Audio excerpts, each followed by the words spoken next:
Vamos rezar juntos? Em nome do Pai, e do Filho e do Espírito Santo. Amém. A paz de Jesus e o amor da Santíssima Virgem Maria. Que Deus te abençoe e abençoe toda a sua família nesse momento.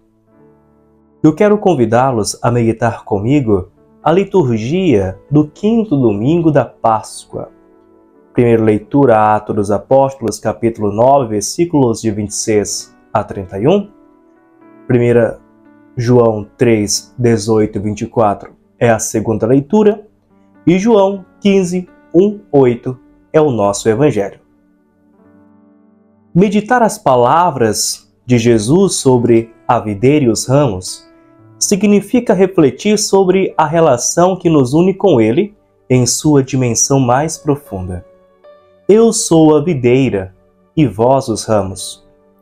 É uma relação até mais profunda que aquela que existe entre o pastor e seu rebanho, que meditamos no domingo passado.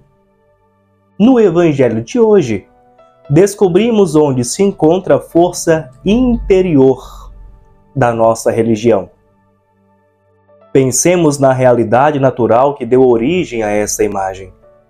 O que há de mais intimamente unido do que a videira e seu ramo?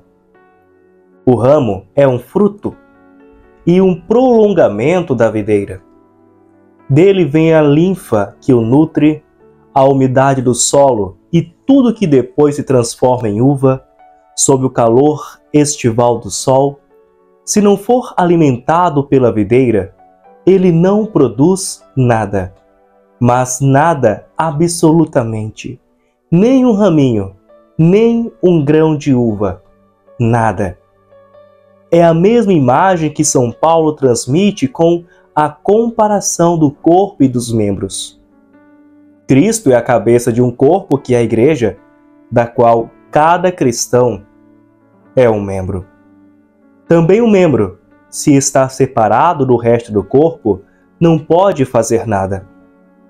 Onde está fundamentado desta relação e onde está o fundamento dessa relação aplicada a nós?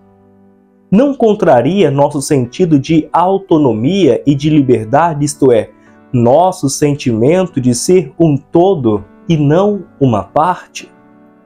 Este fundamento tem uma base bem precisa que o apóstolo Paulo, com uma imagem tirada da agricultura, chama de enxerto. No batismo, nós éramos videiras selvagens, fomos inseridos e enxertados em Cristo. Tornamo-nos ramos da verdadeira vide, tudo isso pelo Espírito Santo que nos foi dado. Entre o ramo e a parreira, há, em comum, o Espírito Santo. Qual é, portanto, o nosso papel de ramos? João, como vimos, tem um verbo predileto para expressar essa unidade. Permanecer.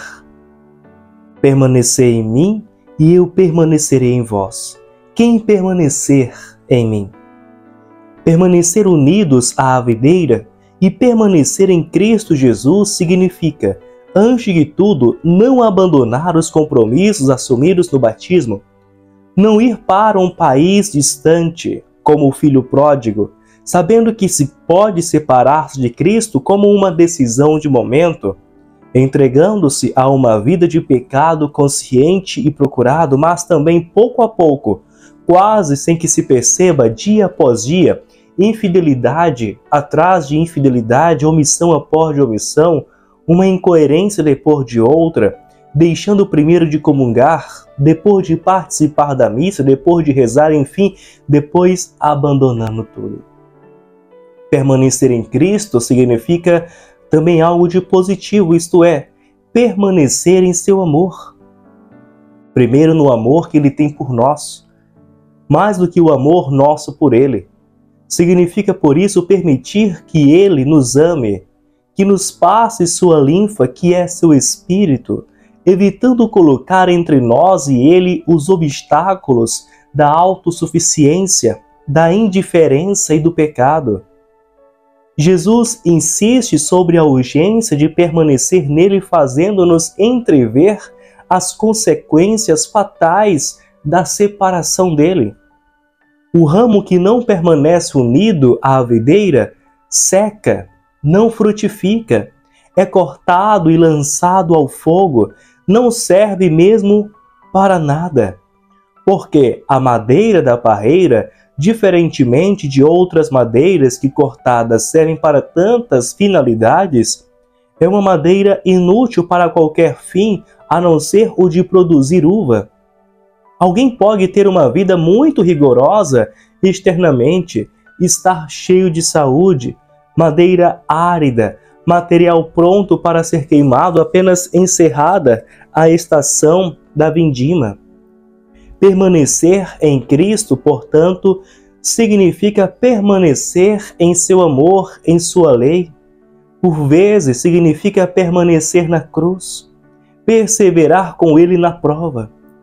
Mas não permanecer somente ficando no estado infantil do batismo, quando o ramo tinha apenas brotado ou tinha sido enxertado, mas antes crescer em relação à cabeça, tornar-se adultos e maduros na fé, isto é, produzir frutos de boas obras.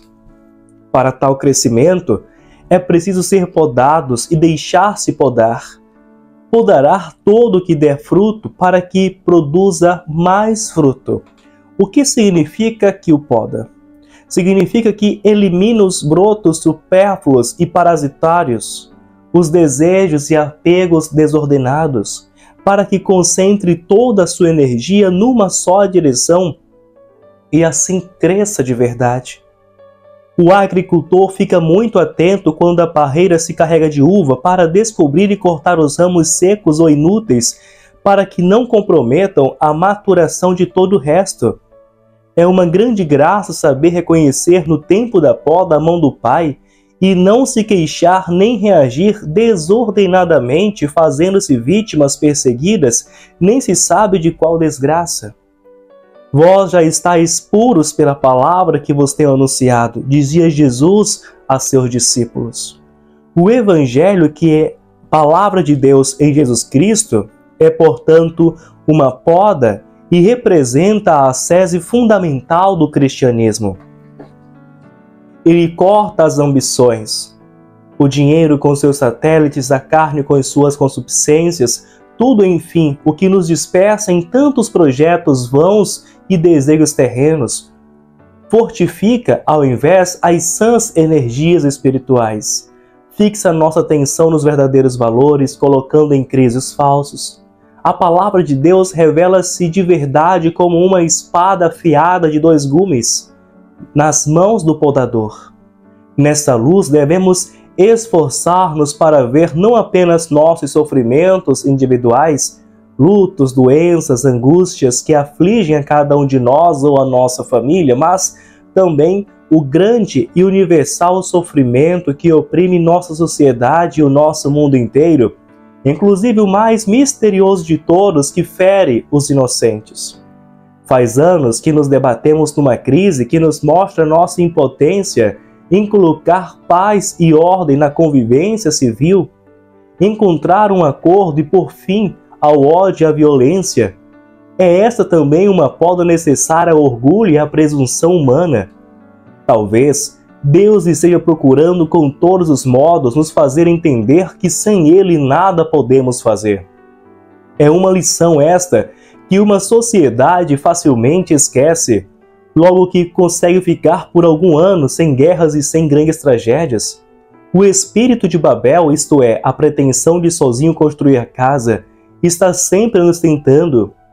Nós ouvimos tanto de nossos chefes para fazer programas muito ousados, acabando cada discurso prometendo paz, justiça e liberdade, mas tudo isso como se dependesse exclusivamente deles, ou na melhor das hipóteses, da boa vontade de todos, como se não precisasse absolutamente referir-se ao Evangelho e a Deus para poder manter certos valores, compreendido mais elementar de todos que é o respeito à vida, como se o ódio pudesse ser vencido de uma forma diferente do amor, como se a vinda de Cristo na Terra tivesse sido um luxo e algo supérfluo, e não, ao invés, uma necessidade absoluta de salvação para todos. Tudo isso é uma tremenda ilusão que Deus nos deve tirar. De outra forma, voltaríamos a ser pagãos como antes de Cristo. E para eliminá-la, Deus não precisa nos enviar duros castigos, basta-lhe deixar-nos agir sozinhos e depois nos fazer observar entre ruínas e choro aquilo que sozinhos fomos capazes de fazer. Se o Senhor não edificar a nossa casa, em vão trabalharão os que a constroem. A palavra de Deus sobre a videira e os ramos adquire um novo significado, agora que passamos à parte eucarística e sacrificial de nossa missa. Nós estamos para consagrar o vinho da verdadeira videira, esmagado na prensa da paixão de Cristo. Nós consagramos o fruto da videira, mas consagramos também o fruto do trabalho do homem, isto é, do ramo. Deus nos restitui como bebida de salvação o que lhe oferecemos sob o símbolo do vinho. Louvado seja o nosso Senhor Jesus Cristo, para sempre seja louvado, e nossa Mãe Maria Santíssima. Ó minha Senhora, ó minha Mãe, eu me ofereço inteiramente toda a vós, e em prova da minha devoção para convosco eu vos consagro nesse dia os meus olhos, os meus ouvidos, a minha boca, o meu coração, é inteiramente todo o meu ser. E porque assim sou vossa incomparável Mãe, guardai-me e defendei-me como coisa e propriedade vossa. Amém. O Senhor esteja convosco, Ele está no meio de nós. Abençoe-vos Deus Todo-Poderoso, Pai, Filho e Espírito Santo. Amém.